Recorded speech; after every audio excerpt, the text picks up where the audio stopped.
Sarah duduk di meja sambil menyiapkan projek sains sekolah. Aduh, projek ni susah betul. Kalau kita cepat-cepat, mesti cikgu marah.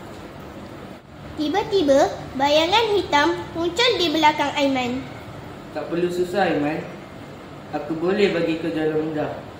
Cuma tiru idea orang lain je. Aku janji kau akan menang. Siapa? Siapa kau? Aku Rasuah. Aku sahabat yang boleh bagi kau apa saja yang kau nak. Aiman nampak tergoda memandang trofi bayangan yang berkilau. Aiman, dengan siapa kau bercakap?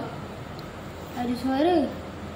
Dia kata boleh bantu aku menang dengan cepat. Itu Rasuah, Aiman. Memang cara kotor, bukan kejayaan sebenar. Kalau kita mulakan dengan rasuah, nanti kita akan biasakan diri dengan yang salah. Jangan dengan mereka. Lihat, duit, hadiah, penghargaan, semua akan jadi milik kau. Rasuah berdiri di belakang, ketawa sinis. Tapi aku cuma nak cikgu bangga aku. Cikgu akan lebih bangga kalau kamu jujur. Kejujuran lebih berharga daripada hadiah. Rasuah menutup mata daripada silau. Muncul Wira anti rasuah dengan jubah dan perisai bertulis integriti. Berhenti, Rasuah.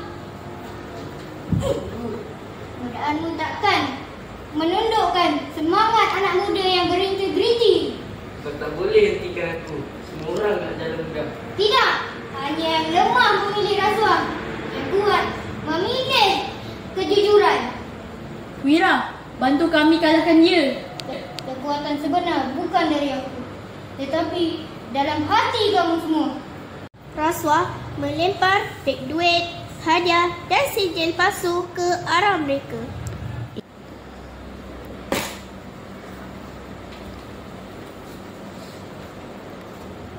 Kami tidak takut lagi. Kami tahu yang benar.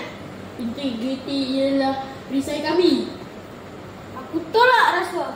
Aku pilih kejujuran. Cahaya putih makin terang. Rasuah menjerit dan hilang dalam asap hitam. Ingatlah, rasuah boleh tiba bila-bila masa. Tapi jika hati kamu semua kuat dengan integriti, kamu akan menang. Aku dah faham. Benar dengan cara jujur lebih benar. Kami Wira anti rasuah. Katakan tidak kepada rasuah. Kita boleh jadi wira tanpa jubah, asalkan menolak rasuah. Kaya